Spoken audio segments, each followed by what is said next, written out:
Ye Gods by Tom Holt. Chapter 10. I don't know, Vulcan said doubtfully. Tricky. But you can do it. Vulcan scratched his head, walked 3 times round the vehicle, kicked the offside front wheel and said, Maybe. That's great, Apollo said. How soon can you start? It'll cost you, though. Never mind that. It's all right you're saying never mind that, Vulcan replied seriously. First, there's your parts. That's, he made a few rough calculations on the back of an envelope. Plus your labour. At 100 status an hour, let's call that... Just forget all that, said Apollo impatiently. Expense is no object. Just get started, will you? We can discuss the rest of it later. Vulcan shook his head. Beats me why you can't be satisfied with something simpler, he said. Look, I can do you Vulcan Mustangs, sports turbo, alloy wheels, hot cams, hydraulic suspension, 1 careful owner, still in warranty, yours for... Forget it! Apollo snapped. It's this or nothing, okay? If you can't handle it, he added menacingly. I know dwarves who can. Vulcan scowled at him.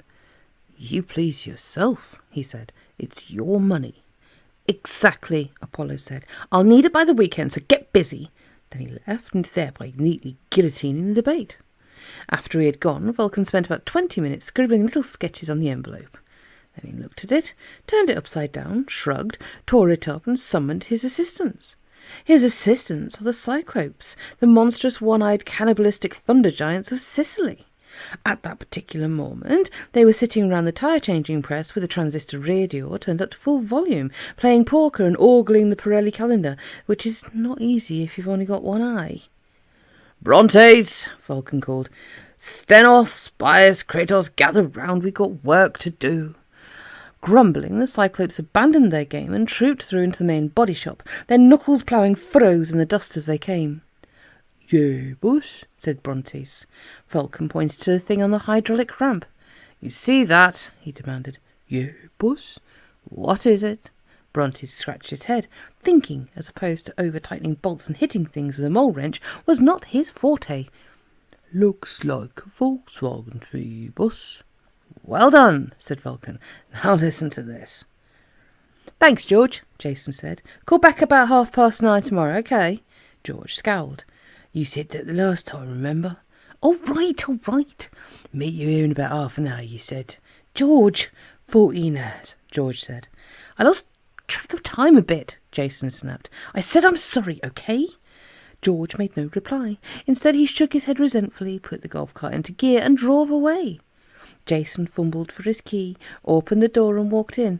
Hi, Mum, he called out. I'm home. Is that you, Jason? Came a voice from the kitchen. Jason, as usual, mumbled, No, it's Pope, to himself under his breath, and went through. Mrs. Derry was making biscuits. There had not been a time, as far as Jason could remember, when his mother hadn't been making biscuits. And that was a funny thing. He was fond of biscuits and had eaten a great many. So was his father fond of biscuits. So was his mother. But the 3 of them, eating in shifts around the clock, couldn't possibly have stuffed away the infinity of melting Mormons, ginger nuts, Maryland cookies and Viennese fingers that had poured out this kitchen in the last 15 years or so. Which meant that most of them must still be here, somewhere. In the cupboard under the stairs, the greenhouse, the tool shed, wherever. One of these days, he would open a door and they'd all come pouring out. Sorry I'm late, he said. I got held up. Spectral warriors. That's nice, dear. Your father came round. I know, said Jason. Big Dad, you said. What did he want? Mrs. Derry stopped kneading and dusted her hands off purposefully. He's very angry with you, Jason, she said. So? Jason said wearily. It'd been a long day. His head was buzzing and his knuckles were sore. He wanted a cup of tea, a nice warm bath and bed. Jason, his mother said. Now some names, as we know, have meanings. Dorothy means gift of God. Winifred means white wave. And Stephen means crown. Jason, to the best of our knowledge, doesn't mean anything, except, of course, when said in significant tone by somebody's mother. Mom, Jason complained. I'm tired. Can't he wait? Your father, said Mrs. Derry, is very angry with you. Tough, Jason replied. But I really couldn't care less. I've had it up to here with him and... Jason, Mrs. Derry said, you mustn't disobey your father. It's not right. Mom! Jason was on the point of pleading. Now you promise me you won't do it again, said Mrs. Derry, and we'll say no more about it. All right? Mum, Jason said. It took a lot of strength of will to say it too. I can't do what Dad says. It's wrong. Jason, said Mrs. Derry sternly, that's nonsense and you know it. He's your father.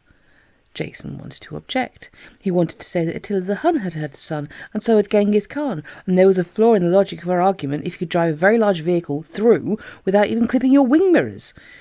That, what Jupiter wanted him to do, was as gross a betrayal of his mortality as it was possible to get. That Jupiter had sent a god, his own half-brother, to kill him today, and if that hadn't dissolved the filial contract, he wanted to know, what would? What he actually said was, Mum, he's your father, Mrs. Derry said again, and he's worried about you. That was almost too much. Almost, for Jason. He was about to say that if he was worried about his son's safety, why was he sending divine assassins to have him forcibly stellified? But somehow he didn't. Instead he said, Look, which was a change from Mum, but not an improvement on it. When the gods first designed heroes, they intended them to be a special reserved category of supermortals, with all the good mortal features souped up to competition standard and all the bad mortal features either sublimated or omitted. The design team assigned to the job had obviously enjoyed it, because they took a pride in their work that was notably absent from the standard production mortal. The everyday hatchback model, on leaving the showroom, has inbuilt design flaws, cowardice, greed, spite, frailty, appalling power-to-weight ratio, and fuel consumption, and a tendency to measles. Not so heroes. They are godlike in their strength and prowess, but most ungodlike in that they exhibit nobility, courage, and altruism, seek to alleviate the sufferings of mankind instead of scoring 5 points or 10 for a double woe score for them. Right, wrong, succour rather than succour the weak. Generally speaking, don't bicker like tired, spoilt children at every opportunity. In fact, heroes are such a successful design concept that not long after the first batch were released, the gods realised they'd cocked it up again and recalled the whole issue with the most indecent haste. Something had to be done. What was done was this. Into each hero, a tragic flaw was introduced, individually tailored to self-destruct the hero just as soon as he began to show signs of getting too big for his 7-league boots. Achilles, his pride. Oedipus, his curiosity. Hamlet, his indecision. David Gower, his tendency to flap at deliveries aimed at his leg stump. Each hero had been deliberately sabotaged to prevent him making that final leap across the terminals of the spark plug from imperfect to perfect. Jason, of course, was no exception. Mum, he said. Jason, said his mother, what is that dog doing in my kitchen? The words, what dog, froze on Jason's lips. Oh, he said, yeah, that's Cerberus, outside. But Mum, outside. But Mum, outside. Miserably, Jason grabbed hold of Cerberus by one ear and led him out into the garage. Good dog, Jason said guiltily. Stay. Cerberus gave him a threefold look that reflected perfectly what Jason was himself thinking at precisely that moment, right down to the 3 dots. But Jason could only shrug his shoulders and look extremely silly. I know, he said, but what can I do? He closed the door, locked it, and went back into the house, trying to ignore the stereophonic whimpering and scratching noises coming from the garage. I don't mind your bringing them back dead, said his mother. Alive is another matter. First thing in the morning, you're taking him up the kennels. Jason could have said, but Mum, again, but he felt it was beginning to lose its impact, so he tried sulking instead. 18 years of experience told him that it didn't work, but so what? They'd said the same thing about Edison and the light bulb. Now then, said Mrs. Derry cheerfully, now that we've got that sorted out, you can have a biscuit. I made some melting moments. You know how you like melting moments.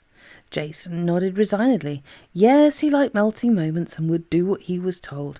Pity about the human race, but whoever said life was fair? Another thing, said Mrs. Derry as she made more biscuits. Sharon's coming round for her tea tomorrow, so don't be late home. Mum! Mothers, since the creation of mankind, have learned that the best way to stifle objections from their offspring is to stuff biscuits in their mouths. Nobody, not even Lenin, can preach rebellion effectively with a mouthful of melting moment. 6:30 sharp, she said. I'm doing lamb with pearl barley. You like lamb with pearl barley, she reminded him. Yes, Mum. In a sudden access of memory, Jason seemed to recall himself breaking into the underground, conspiring to overthrow Jupiter, duffing up 2 gods, and rounding it all off by pulverising 50 crack hell troopers. Or did he? All of a sudden he became aware that the memory can play strange tricks. Very probably he'd imagined it all. "Good night, Mum," he said. "Mind you brush your teeth." "Yes, Mum." "Good night, Jason." "Night, Mum." When he got to his room, he noticed that all his Mars posters had disappeared and that someone, probably the revenue, had been and impounded all of his personal records. He found some of them later in a large cardboard box on top of the wardrobe, and the rest of them the next morning neatly packaged up in black dustbin bags outside the back door. It wouldn't have been much of a consolation to Jason, even if he'd known, but Hercules had more or less the same trouble with his wife. The most notable occasion was on his return after the completion of the 12 labours, to find that in his absence, Megara of the fair ankles had given half his clothes to a jumble sale, put a further quarter in the loft, and washed and ironed the remaining quarter, thereby destroying at a stroke the carefully compiled ambience of 30 years of blood, toil, tears, and sweat. Mythology records that, at this point, Hercules lost his rag good and proper and settled his family's hash once and for all with several hearty blows of his club. That is all, of course, pure nonsense. Mythology, it should be remembered, is composed largely by men. What actually happened, apart from a few unheeded protests, was nothing at all, and the reason why Megara fades out of the Hercules legend at this point is that while Hercules was away killing monsters and averting evils, Megara had happened to meet a rather nice insurance broker who, although shorter, punier, and incapable of dealing with any form of hostile wildlife bigger than a money spider, was at least there at weekends and public holidays. As Jason slept, a number of very insistent dreams came and stood beside him. He swatted them with a back issue of Model Railway Enthusiast and went to sleep. "Girl, here, pro, fire away. Trouble. What? Big trouble. All right, so it's big trouble. What?" Telepathic communication is actually much faster than this.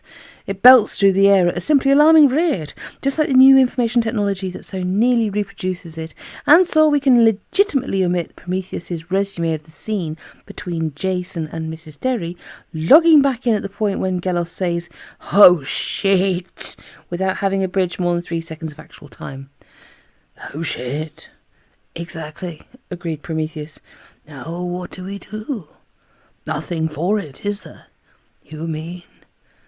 "That's right," thought Gelos gravely. "The eagle has landed."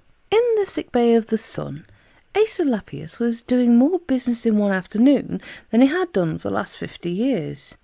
"Right," he said briskly. "This may hurt a little." Nobody knows exactly why doctors say that. It can't be to set the patient at his ease, because anybody above the age of 3 knows from bitter experience that the words are the invariable prologue to agony, just as "you may feel a little bit woozy for the next 24 hours" means that you're going to spend the next 3 days bumping into things and feeling like an LSD addict after a particularly bad trip. And "it's just for a few routine tests" means that it's now too late to see about some life insurance. Perhaps they do it on purpose, just in case you weren't actually scared rigid to start with. Miles shut his eyes and braced his few remaining rigid components. There was a click, a flare of therapeutic orange flame, and the noise of a god complaining. "You can put your clothes back on now," said Aesculapius. "Want to bet?" Mars replied. "That will do," said Aesculapius. "Next, please." Mars dragged himself off the couch and Pluto took his place. "Now then," said the heavenly physician, "what seems to be the trouble?" Pluto scowled at him. "Did you do anatomy at medical school?" he asked. Aesculapius nodded. "Very well then," Pluto replied. "Look at my skeleton and start counting the gaps." Aesculapius ignored him and started prodding him about. He said at last. "We've got a few bones missing here and there. I see. And what have we been getting up to get ourselves in this state, then?" "I'd rather not discuss it," Pluto said. "A dog was involved." Aesculapius, being a doctor, is at perfect liberty to ignore anything anyone says to him. "We'll have to see what we can do about that," he said briskly. "Wait there." He went to the bawn cupboard, picked out a number of bawns from the stock and tracked them for size. They more or less fitted. Roughly as an 11/16-inch bolt will fit a 15mm thread if you ease it into place with a lump hammer. He fitted them quickly and fairly accurately and told Pluto to stand up.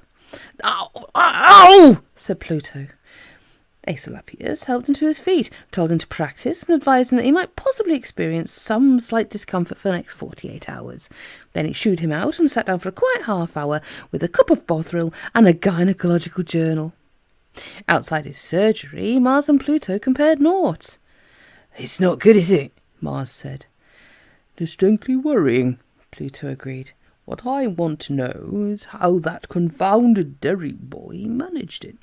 "Well," said Mars, "in my case he sort of drew back his left hand like this."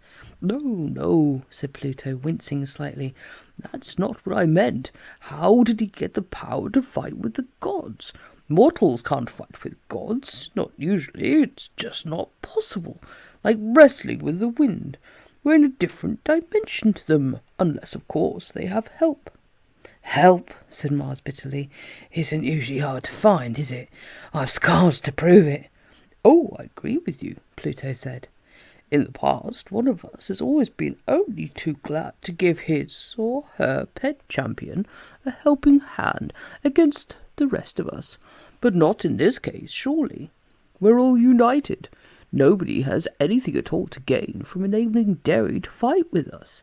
So either he has the ability himself, without the need for any assistance, which means that he's a bigger god than any of us, or else someone very big indeed is helping him out.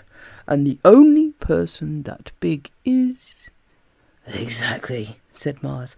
"And Jupiter, maybe." He looked anxiously around him. "But he's not as crazy as all that. He's more worried by all of this than any of us. That could only mean that the boy did manage to get through and make contact with—" "Yes," said Pluto hurriedly. "It really isn't looking terribly good, is it?"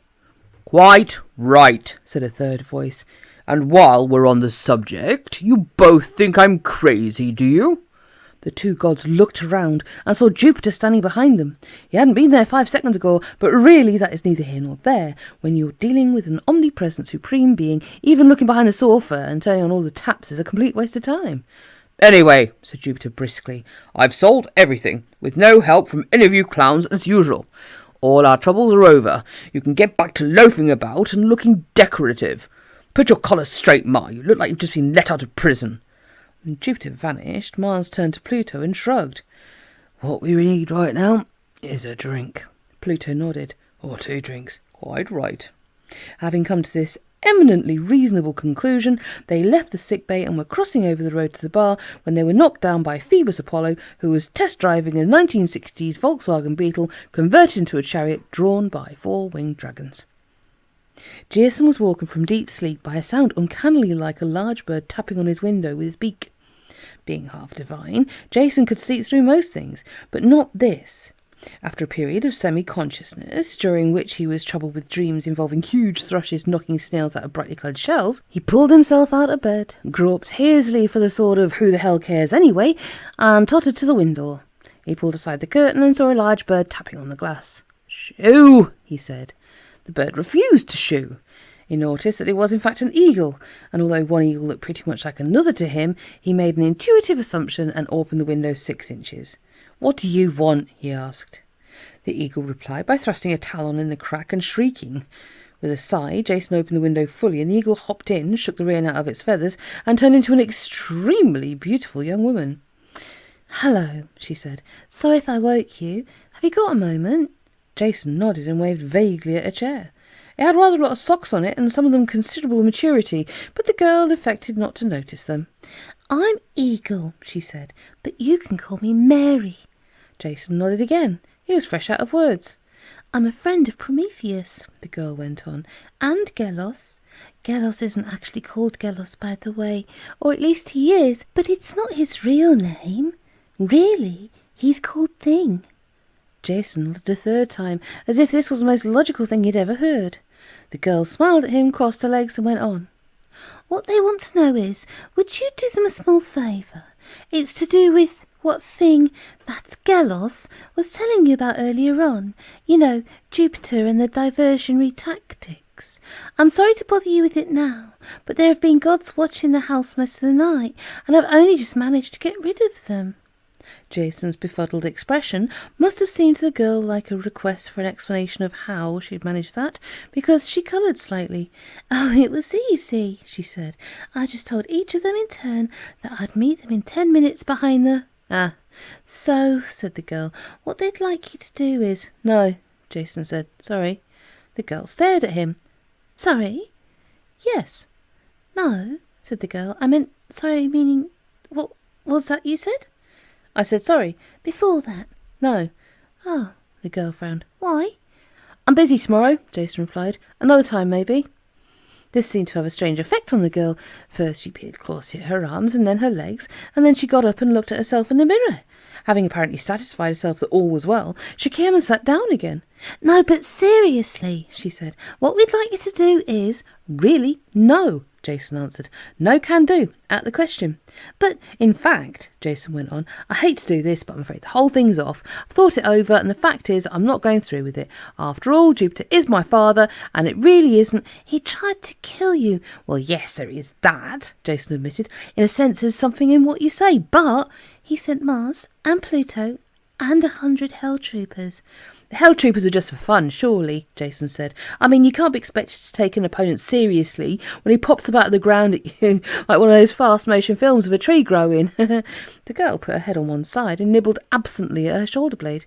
"You really expect me to believe you've had a change of heart?" she asked. "Seriously?" "Yes," said Jason. "No, you haven't." Jason felt a tiny green shoot of irritability thrusting its head up through the surface of his general bewilderment. "What are you?" he demanded. "A mind reader or something?" "Yes." Jason took that in his stride. "In that case," he said, "you can see that my mind is made up. Now, if you don't mind—" The girl recrossed her legs petulantly. "Are you throwing me out?" she said. "In a manner of speaking, yes," Jason said. "And you can tell your friends that if I've got to be bossed about by one side or the other, I might as well be bossed about by Jupiter. After all, he is my dad and he's winning." "Bossed about?" "Yes," said Jason with a sudden access of feeling. "Bloody well bossed about. Do this, do that, fulfill your destiny, chop the head off that serpent over there, steal those golden apples. The hell with the lot of you. I'm sick and tired of being ordered around by people, and if you think I'm going to betray my own father, just be ordered around by you lot." "But Jason—" "Don't Jason me," Jason said. "I've had all the Jasoning I can handle tonight already. Now put your feathers back on and sling your rook, all right?" "Jason—" "And it's no good you saying you're a protected species, because in this house, the wildlife and countryside act as no jurisdiction. Clear off before I stuff a cushion with you." "Jason—" "I mean, you can say that Jupiter is mob leave a lot to be desired, but what sort of a world would it be if there was a bunch of comedians in charge? Everybody would be so busy telling each other jokes, sooner or later someone would forget to plant any crops, and then where would we be?"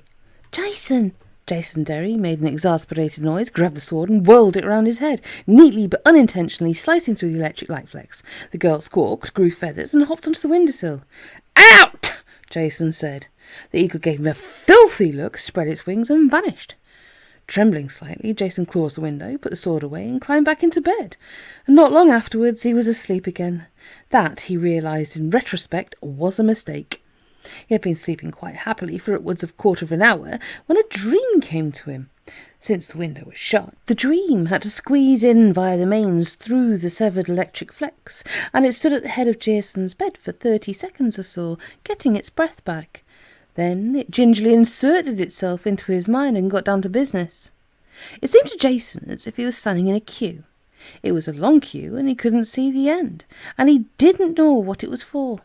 The people in front of him and behind him had no faces. The fronts of their heads were blank and polished, with no openings on them. The queue shuffled forwards, and, because it was a dream, the whole sequence was able to fast forward a bit, so that Jason was aware that he had been in the queue for an intolerably long time, without that part of the dream taking more than a 60th of a second. Then, quite suddenly, he was at the front of the queue, and he saw Jupiter, and standing beside him Mars and Pluto. They had big felt-tip marker pens in their hands, and as the people in the queue shuffled past them, they drew faces on the blank surfaces of their heads. Or at least they put in 2 blobs for eyes, and an upside-down semicircle for the mouth, a sad face. Then they pushed each person over the edge of a cliff. "Well, yes," said Jason's subconscious mind. fair comment, I suppose. Allegory is all about value judgments anyway, and maybe I shouldn't have had that cheese sandwich before turning in. Then he looked around and saw another queue, parallel to the one he was in.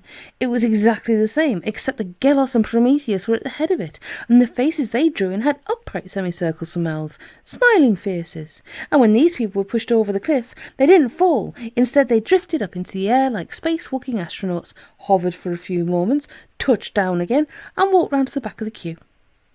"Heavy," said Jason, subconscious. "If Sigmund Freud could see what was going on here, he'd have me paddled cell so quick my feet wouldn't touch." Then he suddenly found himself at the front of Jupiter's queue, and Jupiter, Dad, was drawing a face on him, a sad face. Then he felt a large hand in the small of his back, and he was flying through the air, over the edge of the cliff. He opened his mouth to scream and could feel the ink smudging.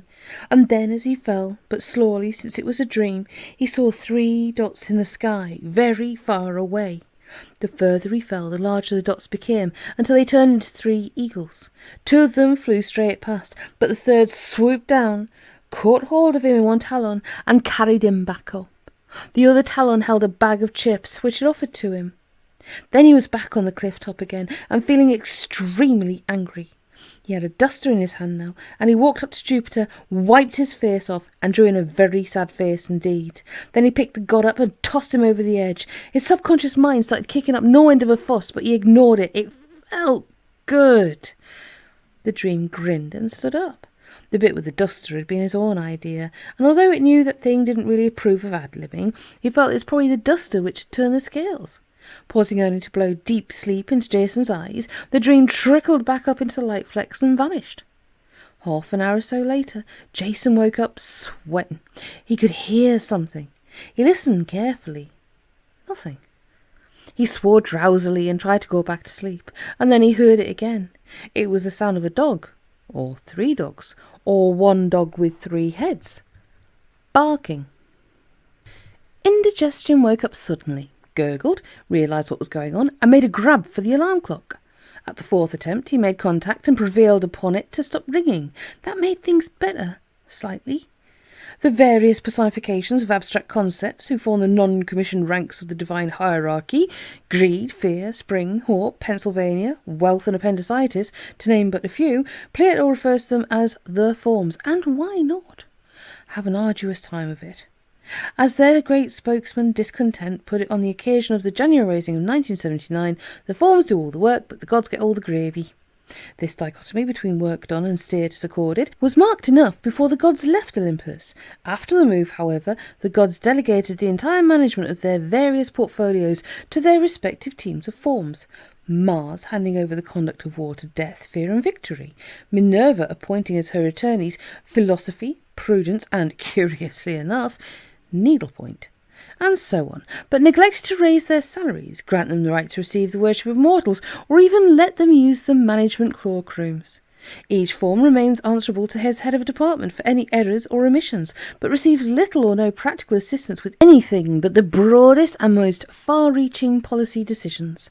A certain degree of resentment was inevitable, and the final straw is believed by many to have been the so-called form-busting measures introduced by Jupiter in the early 1980s. As a result of these, all forms are now ultimately under the jurisdiction of the great sky god himself. As a form grade D in the College of Humours, indigestion generally had little to do with Jupiter, and he was heartily glad of it. The work was bad enough as it was, without having a Lord of Tempest to contend with. Only the previous evening, for example, indigestion had been ordered to attend a reception for the Australian ambassador in Moscow, with instructions to afflict no fewer than 327 guests. What with one thing and another, and in particular the Australian trade attache's wager that he could drink the Secretary of State for production under the table, it was well after 3:30 in the morning before indigestion finally got to bed, and now he found that he'd woken up with something of a headache. Having dealt ruthlessly with his crock radio, indigestion tried turning over and going back to sleep, but somehow the knack had left him. After a little fruitless cursing, therefore, the wretched form got out of bed, put on his dressing gown inside out, and went in search of orange juice. Fortuitously, he found some in the fridge and drank it quickly. He was just starting to feel that he might, with the assistance of the best medical attention, eventually recover when the telephone rang. It was a loud telephone at the best of times. Indigestion located the receiver and put it as close to his head as he dared. Oh, he mumbled. Morning, Ind, said a cheerful voice on the other end.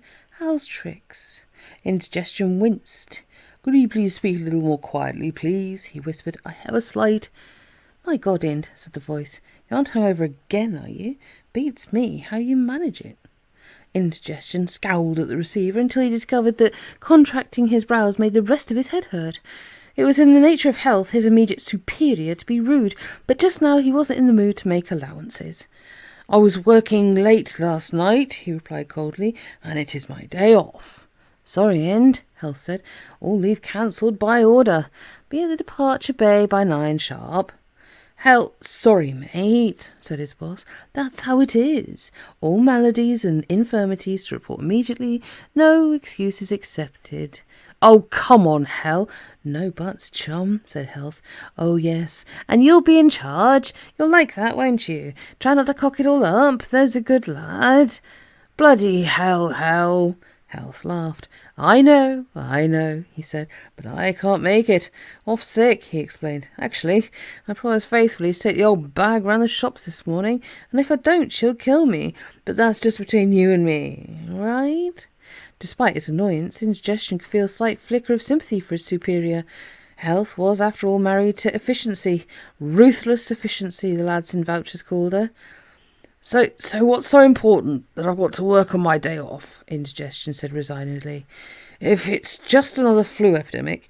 If only it was, Health replied. No, my son, there's something extremely mega happening upstairs. No idea what it is, but the order is that we've got to go and afflict Prometheus ASAP. I'm sorry, Indigestion said. I thought you just... Prometheus, Health repeated. The coach leaves at 09:12, and remember to call the register. All absentees to be reported to me personally. Have a good time. The line went dead, and Indigestion knew how it felt. He climbed into his work clothes, retrieved his toolkit from behind the sofa where it had fallen last night, and staggered off towards the bus depot. He got there just in time to see a flight of winged chariots howling off overhead, packed full of heavily armed spectral warriors. If there was a single dragon anywhere in the cosmos with a tooth left in its head, he reckoned it would be something of a miracle.